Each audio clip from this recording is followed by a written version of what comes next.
नमस्कार साथियों। तो स्वागत है आप सभी लोगों का एक बार फिर से हमारे YouTube चैनल सक्सेस लर्निंग पर, जहां अभी हम लोग 9th क्लास का साइंस शुरू किए हुए हैं। इसमें 3 चैप्टर पूरी तरह से हो चुका है। चौथा चैप्टर का पहला पार्ट वीडियो डल चुका है। आज हम लोग सेकंड पार्ट शुरू करेंगे और सेकंड पार्ट में शुरू करेंगे कहाँ से? तो फर्स्ट पार्ट के एंड में जब हम लोग डिस्कस कर रहे थे तो वहां पे हम लोगों ने डिस्कस किया था कि इलेक्ट्रॉन विन्यास के बारे में हमको आगे पढ़ना है। ठीक है, तो इलेक्ट्रॉन विन्यास से ही क्या करेंगे, हम लोग शुरू करने वाले हैं। तो इलेक्ट्रॉन विन्यास से शुरू करने से पहले एक छोटा सा टॉपिक जो इलेक्ट्रॉन के बारे में हमको जानना है उसको पहले डिस्कस कर लेते हैं। इसके बारे में पहले हम लोग डिस्कस किए हुए हैं, लेकिन फिर से देख लेते हैं। संयोजकता। ठीक है, तो आज का पहला टॉपिक हो जाएगा आपका संयोजकता।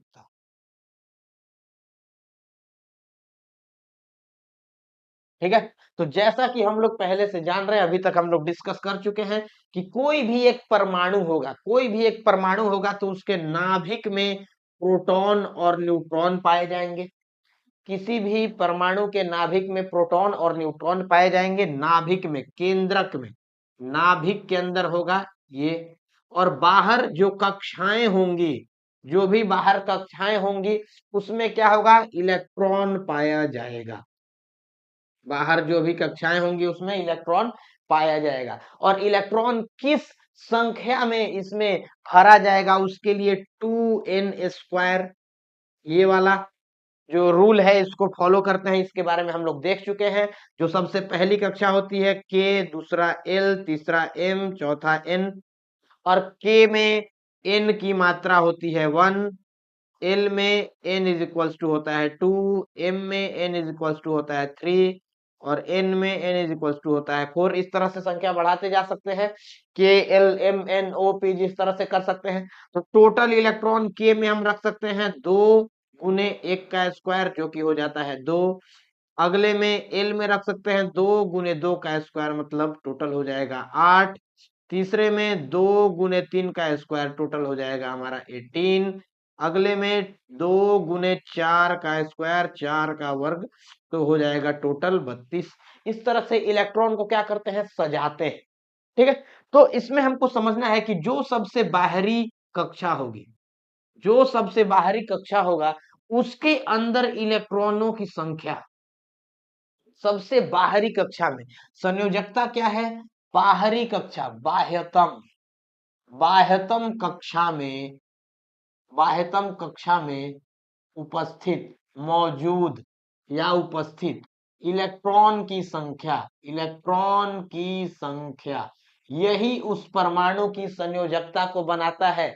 अगर कोई एक परमाणु है जिसके सबसे बाहरी कक्षा में कुल 1 इलेक्ट्रॉन है, तो उस परमाणु का, उस तत्व का जो संयोजकता हो जाएगा वो क्या हो जाएगा? 1 हो जाएगा। जैसे कि हाइड्रोजन, हाइड्रोजन के अंदर सबसे बाहरी कितना होता है? 1 होता है। ठीक है, तो इस तरह से देख सकते हैं, हाइड्रोजन हो, लिथियम हो, सोडियम हो, और भी बहुत सारे हैं, पोटेशियम, रुबिडियम, सीरियम, बहुत सारा है। तो इन सब में जो इलेक्ट्रॉन की संख्या सबसे बाहरी कक्षा में है, बाह्यतम कक्षा में है, इलेक्ट्रॉन की संख्या 1 है। इसी कारण इसकी संयोजकता भी कितनी हो जाती है? 1 ही हो जाती है। इसी तरह से अगर हम लोग देखें मैग्नीशियम या फिर कैल्शियम, तो इसके अंदर जो सबसे बाहरी कक्षा में इलेक्ट्रॉन की संख्या हो जाएगा वो 2 हो जाएगा, और संयोजकता भी क्या हो जाएगा? 2 हो जाएगा। ठीक है, इसी तरह से देखिए boron, aluminium, Al aluminium, gallium, इसमें बाहर में 3 इलेक्ट्रॉन होता है, तो इसकी संयोजकता क्या हो जाती है? 3 हो जाती है। इसी तरह से हम देखें कार्बन, सिलिकॉन, इसमें संयोजकता 4 हो जाएगी, क्योंकि बाहर उपस्थित जो सबसे बाहरी कक्षा है उसमें उपस्थित इलेक्ट्रॉन की संख्या 4 है। इसके आगे देखें तो नाइट्रोजन, फास्फोरस, इसमें 5 हो जाएगा। ऑक्सीजन, सल्फर, सेलेनियम, और भी बहुत सारे हैं, तो इसमें 6 हो जाती है। अगर फ्लोरीन, क्लोरीन, ब्रोमीन, इसमें देखें तो 7 हो जाता है। अगर सबसे लास्ट में इनर्ट गैस में चले जाएं, नियॉन, आर्गन, तो इनके लिए बाहर जो है इलेक्ट्रॉन, जो सबसे बाहरी में जो उपस्थित होता है वो कितना हो जाता है? 8 हो जाता है। ठीक है, एक और देखना है हीलियम। हीलियम में जो सबसे बाहरी इलेक्ट्रॉन होता है वो 2 होता है। ठीक है, तो हीलियम को ध्यान रखिएगा, हीलियम तो एक तरह का निष्क्रिय गैस ही है। ठीक है, हीलियम क्या है, निष्क्रिय गैस है, इनर्ट गैस है, फिर भी इसके सबसे बाहरी कक्ष में इलेक्ट्रॉनों की संख्या सिर्फ 2 ही होती है, क्योंकि हीलियम के अंदर सिर्फ एक ही कक्षा होता है और उसका नाम है के। जबकि नियोन के अंदर जो कक्ष होगा वो एल तक होगा, आर्गन में बढ़ते जाएंगे तो कक्ष की संख्या क्या होगी, बढ़ते जाएगी। लेकिन बाहरी कक्षा में जो इलेक्ट्रॉन होता है वो 8। 8 ही इसका एंड है। ठीक है, तो 8 इसका अधिकतम संख्या है, क्योंकि यहाँ पे एक स्कीम दिया गया है बोर, बोरबरी, बोरबरी स्कीम। ठीक है, तो बोर वही, नील बोर, और बरी है चार्ल्स बरी। इनके द्वारा एक स्कीम दिया गया है जिसको बोलते हैं अष्टक, मतलब एक इलेक्ट्रॉन मैक्सिमम, अधिकतम। अधिकतम कितने इलेक्ट्रॉन होते हैं, एक इलेक्ट्रॉन होते हैं। और अगर अधिकतम एक इलेक्ट्रॉन बाहर रह सकता है तो उसकी अधिकतम संयोजकता कितनी हो जाती है, 8 हो सकती है। लेकिन जिसकी 8 इलेक्ट्रॉन होगा उसके लिए अधिकतम संयोजकता कितना हो जाएगा, 8। लेकिन यहाँ पे एक और चीज हम लोग देखेंगे कि ये जो भी इलेक्ट्रॉनों की संख्या है, इसी के जितना इलेक्ट्रॉन मौजूद होगा उसी के द्वारा हम लोग समझेंगे कि आखिर और उसे कितने इलेक्ट्रॉन की जरूरत है, क्योंकि हर किसी को क्या करना है, अपना अष्टक पूरा करना है। क्या करना है, अष्टक पूरा करना है, अष्टक पूरा करना जरूरी है। मतलब अपने बाहरी कक्षा में 8 इलेक्ट्रॉन को मौजूद करना है। अब जिसके पास सिर्फ एक है वो 8 कैसे करेगा, या तो एक किसी को दे देगा या फिर किसी से और 7 ले लेगा। अगर किसी के पास बाहर में सिर्फ 2 है तो ये वो क्या करेगा, या तो अपना दोनों किसी को दान कर देगा या फिर किसी से 6 ले लेगा। अगर किसी के पास 3 है तो वो क्या करेगा, 3 दे देगा या फिर 5 किसी से ले लेगा। तो इस तरह से पूरा का पूरा क्या चलता है, इसका सिस्टम चलता है। ठीक है, तो यहाँ पे लिख लीजिए, इसको थोड़ा मैं इरेज कर दूं, ये पहले का है, या फिर यहाँ जगह है तो यहीं पे आगे हम लोग डिस्कस कर लेते हैं। ठीक है, तो इसमें समझना है कि जो संयोजकता में इलेक्ट्रॉन की संख्या होगी, जो भी संयोजकता में इलेक्ट्रॉन की संख्या होगी वो किस तरह से निकालेंगे, संयोजकता इलेक्ट्रॉन। ठीक है, तो अष्टक पूरा करने के लिए जितना इलेक्ट्रॉन चाहिए, अष्टक पूरा करने के लिए, अष्टक प्राप्त करने के लिए जितना इलेक्ट्रॉन चाहिए, जितना इलेक्ट्रॉन का हम स्थानांतरण करते हैं, एक जगह से दूसरे जगह भेजते हैं, या तो लेने के लिए या फिर देने के लिए, तो स्थानांतरण करते हैं, उसी को संयोजकता इलेक्ट्रॉन के द्वारा जानते हैं। जैसे अगर हाइड्रोजन है तो हाइड्रोजन के अंदर अगर बाहर में सिर्फ एक ही इलेक्ट्रॉन है तो ये क्या करेगा, या तो एक इलेक्ट्रॉन किसी को दे देगा या फिर बाहर से क्या करेगा, 7 इलेक्ट्रॉन लेगा। लेकिन हाइड्रोजन के बारे में एक बात हमको जानना होगा कि हाइड्रोजन में सिर्फ और सिर्फ के कक्षा ही होती है। अगर के कक्षा होगा तो मैक्सिमम सिर्फ 2 इलेक्ट्रॉन, के कक्षा के लिए मैक्सिमम 2 इलेक्ट्रॉन, मतलब सिर्फ और सिर्फ 2 इलेक्ट्रॉन ही मैक्सिमम हो सकता है। तो हाइड्रोजन के लिए और हीलियम के लिए अष्टक का रूल पूरी तरह से फॉलो नहीं होता है। तो ध्यान रखना है, जो स्कीम है दिया गया है, ठीक है, लेकिन अष्टक का रूल हमेशा फॉलो नहीं होता है। ऑक्टेट रूल जरूरी नहीं है कि हर समय फॉलो ही हो। ठीक है, तो यहाँ पे डुप्लेट रूल फॉलो होता है। यहाँ पे क्या फॉलो होता है, डुप्लेट, डुप्लेट लॉ बोलो या फिर रूल बोलो। तो यहाँ पे फॉलो होता है हाइड्रोजन और हीलियम के केस में। लेकिन उसके बाद जब अगले कक्षा में बढ़ेंगे एल, तो वहां पे इलेक्ट्रॉन की संख्या 8 हो सकती है। तो वहां से फिर जब आगे बढ़ते हैं तो वहां से फिर क्या होता है, ऑक्टेट रूल हमारा फॉलो होने लगता है। ठीक है, तो इसको ध्यान में रखेंगे, इसके द्वारा अब हम समझ सकते हैं आगे। जैसे मान लीजिए अगर कोई लिथियम है तो लिथियम क्या कर सकता है, एक इलेक्ट्रॉन या तो किसी को दे सकता है या फिर 7 ले सकता है। दोनों कंडीशन है इसके पास, या तो एक किसी को दान करके, ठीक है, अपना डुप्लेट पूरा कर लेगा, या फिर 7 किसी से लेके अपना ऑक्टेट पूरा कर लेगा। तो इस तरह से कर सकता है। लेकिन अब आप खुद सोचिए, किसी को एक इलेक्ट्रॉन दान करना आसान है या किसी से 7 इलेक्ट्रॉन ले लेना आसान है। तो यहाँ पे आसानी होती है इसको एक इलेक्ट्रॉन दान करने में। इसी कारण इसका जो संयोजकता इलेक्ट्रॉन की संख्या होती है वो कितना होती है, एक होता है। वो कितना होगा, एक ही होगा। ठीक है, तो यहाँ पे ये है। अब इसको आगे इरेज करते हैं, फिर आगे देखते हैं हम लोग। ठीक है, तो हम लोग देख रहे हैं अभी संयोजकता।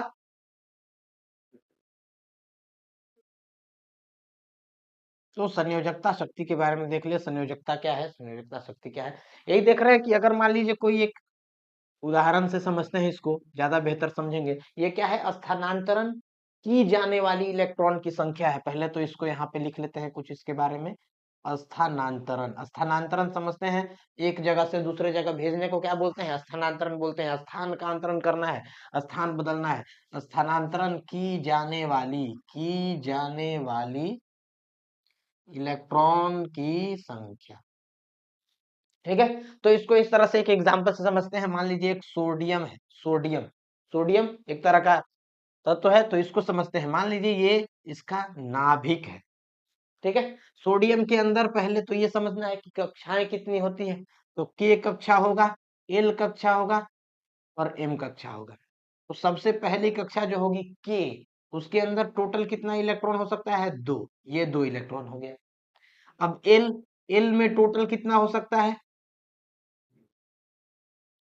एल में टोटल कितना हो सकता है, तो 8 हो सकता है।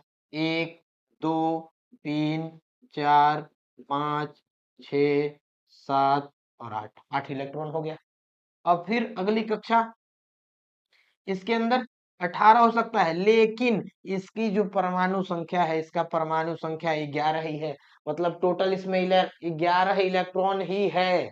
तो जब 11 ही है तो 18 क्यों डालेंगे, जितना है उतना ही डालेंगे।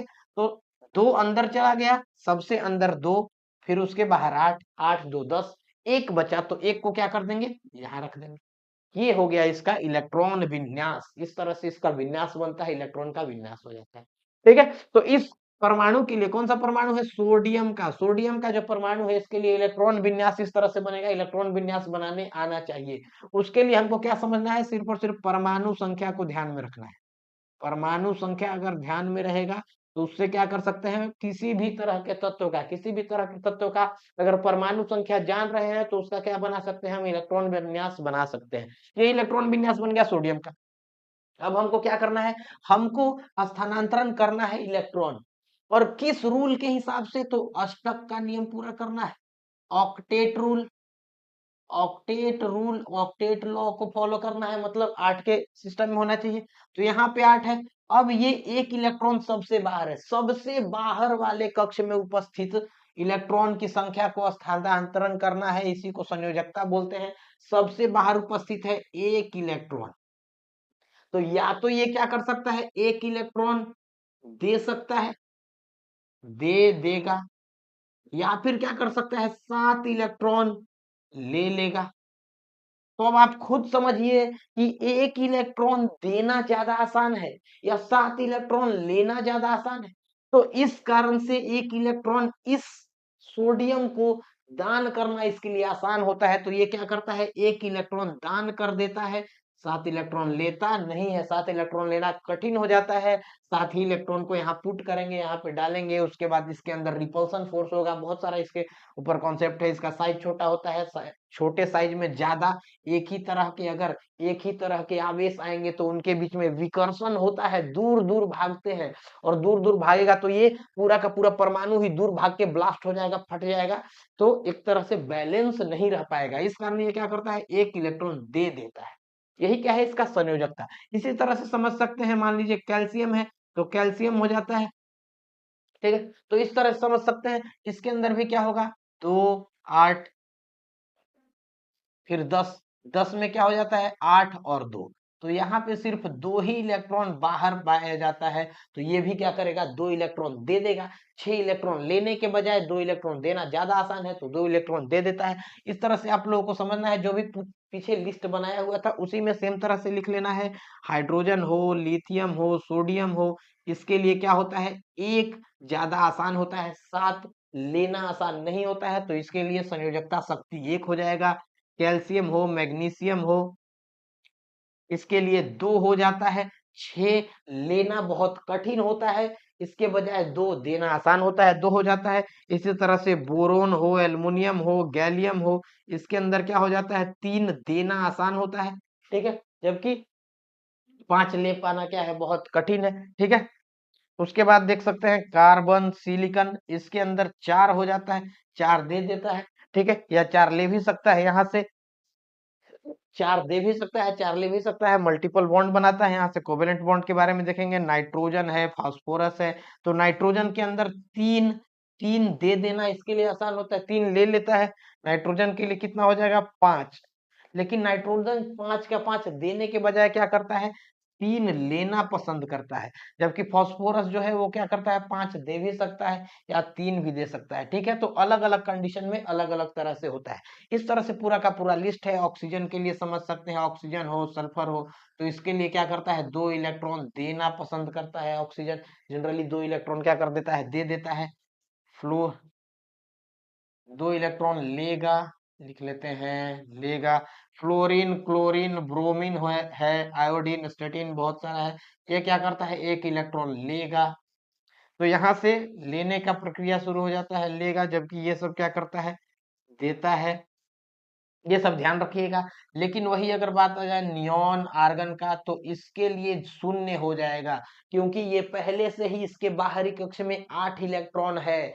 तो इसको ऑक्टेट रूल फॉलो करने के लिए 8 इलेक्ट्रॉन अगर पहले से है, तो ना तो उसको इलेक्ट्रॉन किसी को देना है, ना ही इलेक्ट्रॉन किसी से लेना है। तो जब किसी को इलेक्ट्रॉन ना देना है ना लेना है, इसके मतलब उसका संयोजकता क्या हो जाएगा, सीधे शून्य हो जाएगा, कोई भी तकलीफ नहीं होगा इसको, ठीक है। तो इस पार्ट को आप लोग लिख लीजिएगा, इलेक्ट्रॉन विन्यास, यही इलेक्ट्रॉन विन्यास बनाना था, ये आपको आना चाहिए। इलेक्ट्रॉन विन्यास इसी तरह से बनाते हैं।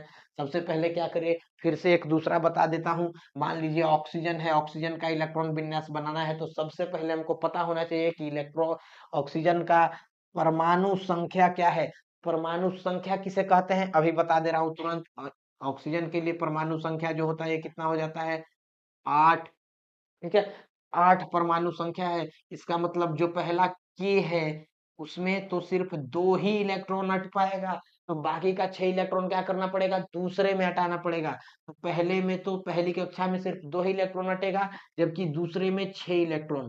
तो अब ये ऑक्सीजन क्या कर सकता है, 6 इलेक्ट्रॉन किसी को दान में दे सकता है, या फिर 2 इलेक्ट्रॉन किसी से ले सकता है। तो इसके लिए 2 इलेक्ट्रॉन लेना आसान होता है, इसी कारण ऑक्सीजन के बारे में क्या लिखा हुआ है, 2 इलेक्ट्रॉन लेगा। तो ऑक्सीजन का संयोजकता क्या हो जाता है, 2 हो जाता है, ठीक है।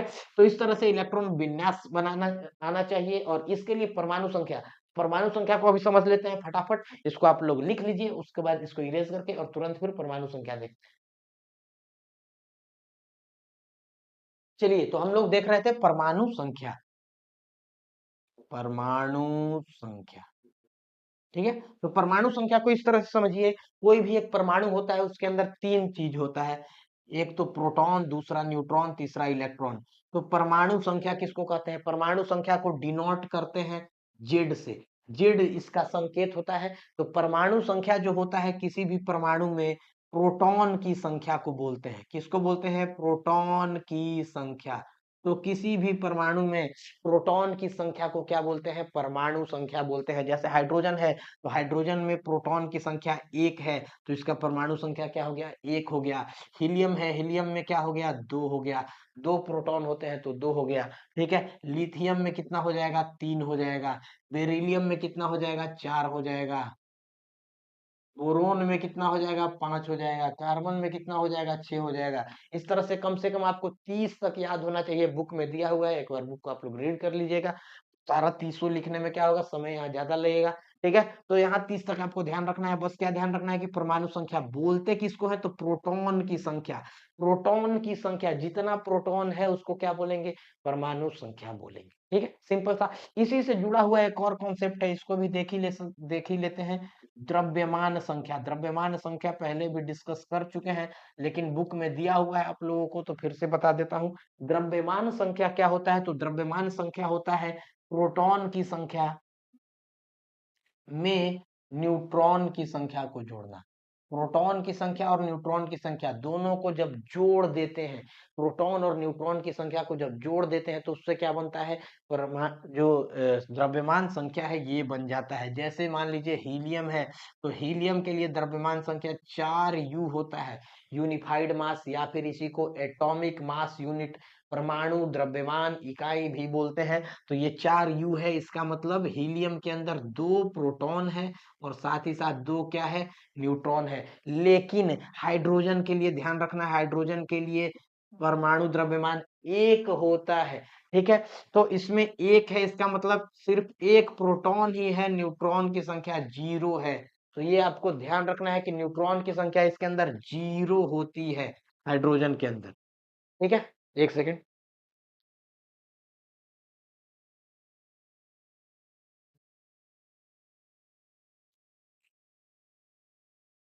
ठीक है, तो हाइड्रोजन में ध्यान रखना है कि इसके अंदर न्यूट्रॉन नहीं होता है, प्रोटॉन ही सिर्फ होता है, 1 है। ठीक है, इसी तरह से जो भी है आपका, मान लीजिए कार्बन है, तो इसका अगर परमाणु संख्या 12 दे रहा है, इसका मतलब 6 प्रोटॉन है और बाकी क्या है आपका, 6 न्यूट्रॉन है।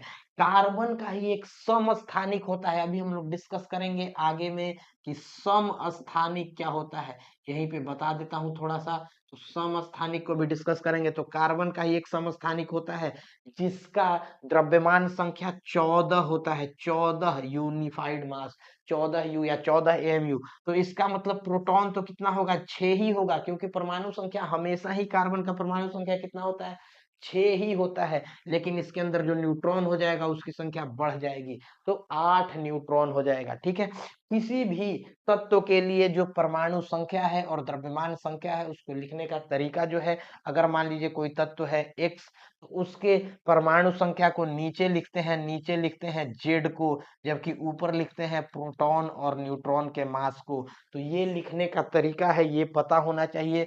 किसी भी, अगर कार्बन के लिए लिखना है तो नीचे लिखेंगे परमाणु की संख्या को और ऊपर लिखेंगे द्रव्यमान की संख्या को। तो ये लिखने का तरीका है। अगर हीलियम है तो हीलियम के लिए नीचे लिखेंगे परमाणु की संख्या को, ऊपर लिखेंगे द्रव्यमान को, द्रव्यमान की संख्या को। ठीक है, तो इस तरह से हम लोग क्या करते हैं, लिखते हैं। अब आगे हम लोग छोटा सा टॉपिक है ये भी देख ही लेते हैं, समस्थानिक। तो समस्थानिक क्या होता है, देखिए बहुत सारे ऐसे तत्व हैं, बहुत सारे ऐसे तत्व हैं जिनका क्या होता है, समस्थानिक पाया जाता है। तो सबसे पहले तो यही देख ले कि समस्थानिक बोलते किसको है। तो यहाँ से हम लोग को थोड़ा समझ में आ रहा होगा कि ये कार्बन, ये कार्बन, इन दोनों कार्बन में प्रोटॉन की संख्या तो एक बराबर है, लेकिन द्रव्यमान संख्या ज्यादा है, अलग अलग है। मतलब समस्थानिक में क्या होता है, प्रोटॉन तो क्या होगा, एक समान, प्रोटॉन क्या होगा, समान संख्या में होगा, लेकिन जो द्रव्यमान होगा, द्रव्यमान संख्या जो होगा वो कैसा हो जाएगा, अलग अलग हो जाएगा। द्रव्यमान संख्या कैसा हो जाएगा, अलग अलग हो जाएगा। द्रव्यमान संख्या कैसा हो जाता है, अलग हो जाता है, जिसके कारण क्या होता है, इस समस्थानिक में क्या हो जाता है, कुछ अंतर आ जाता है। किस तरह का अंतर आएगा, तो जो भौतिक गुण है, भौतिक गुण, भौतिक गुण तो वैसा ही रहेगा, जैसा है वैसा ही रहेगा, जैसा पहले था वैसा ही रहेगा। लेकिन जो रासायनिक गुण है, जो रासायनिक, अच्छा सॉरी, रासायनिक गुण उसी समान रहेगा, लेकिन भौतिक गुण क्या होता है, बदलता है। भौतिक गुण के बारे में लिखेंगे कि बदल जाएगा। भौतिक गुण क्या हो जाता है, बदल जाता है। ठीक है, समस्थानिक का उदाहरण तो यहीं पे देख सकते हैं, कार्बन के लिए। तो कार्बन का एक समस्थानिक होता है C612 और दूसरा होता है C614। इसी तरह से हाइड्रोजन का समस्थानिक बहुत ज्यादा फेमस है, इसको ध्यान रखना है। एक हाइड्रोजन का समस्थानिक होता है 11, एक होता है 12 और एक होता है 13। इसको प्रोटोनियम, ड्यूटेरियम, ट्रिटियम भी बोलते हैं। ठीक है, ये तो पूरी तरह से क्या होता है, पूरी तरह से रेडियो एक्टिव होता है। तो ज्यादातर इस तरह से समझिए, जिसमें न्यूट्रॉन का संख्या ज्यादा हो जाएगा प्रोटॉन से, या प्रोटॉन का संख्या ज्यादा हो जाएगा, वो सब क्या हो जाता है, रेडियो धर्मी, रेडियो एक्टिव हो जाता है, जिसमें से खुद ब खुद ऊर्जा क्या होता है, उत्पन्न होते रहता है, स्टेबल नहीं होता है। जो स्टेबल नहीं रहेगा उसमें से खुद ब खुद क्या होगा, ऊर्जा बाहर की ओर निकलते रहेगा। ठीक है, तो इसी तरह से और भी है कुछ कुछ, जैसे क्लोरीन है, क्लोरीन 17, 35, 35, और इसके साथ क्लोरीन का 37 वाला भी है। ठीक है, और अलग अलग रेशियो में, अलग अनुपात में, ये 3 अनुपात 1 के अनुपात में हमारे ब्रह्मांड में, हमारे पृथ्वी पे पाया जाता है। इसी कारण इसका अगर हम लोग निकालते हैं दोनों के अनुपात का, जब औसत निकालते हैं तो उस हिसाब से क्लोरीन के लिए जो परमाणु संख्या है वो तो 17 ही रह जाता है, लेकिन द्रव्यमान संख्या औसत होने की वजह से 35.5 हो जाता है, ये ध्यान रखना है। तो औसत द्रव्यमान संख्या हम निकालते हैं। तो बोलिए कि हाइड्रोजन में क्यों नहीं निकालते हैं? क्योंकि हाइड्रोजन में ज्यादातर मात्रा में यही पाया जाता है, ये सब तो 0.1%, 0.001% पाया जाएगा। कार्बन का C14 बहुत पॉइंट में पाया जाएगा, तो इसको यूज नहीं करते हैं। कार्बन का C14 का हम लोग यूज करते हैं कार्बन डेटिंग में। जो पूरा तत्व है, जैसे मान लीजिए कि कोई वस्तु मिला जो कि 2000, 10,000, 20,000, 50,000 लाख साल पुराना है, तो उसकी उम्र, उसकी आयु निकालने के लिए C14 जो है, जो कार्बन का 14 वाला समस्थानिक है, इसका भी उपयोग करते हैं। तो अगला टॉपिक अब हम लोग यही देख लेते हैं कि जो समस्थानिक है इसका कहाँ कहाँ अनुप्रयोग करते हैं, कहाँ कहाँ यूज करते हैं। ठीक है, तो इसको आप लोग लिख लीजिए, इसको इरेज करते हैं, उसके बाद फिर देखते हैं नेक्स्ट टॉपिक। ठीक है, तो समस्थानिक के अनुप्रयोग के बारे में देख रहे थे। समस्थानिक, समस्थानिकों के अनुप्रयोग, कहाँ कहाँ इसको यूज करते हैं, अनुप्रयोग, इसको इंग्लिश में बोलते हैं आइसोटॉप्स। तो यहां से ध्यान रख सकते हैं, यहाँ आइसोटॉप्स में क्या है, पी दिख रहा होगा, यहाँ पे क्या दिख रहा होगा आपको, पी दिख रहा होगा। तो आइसोटॉप्स में पी दिख रहा है मतलब कि प्रोटॉन, और प्रोटॉन क्या होता है, सेम होता है।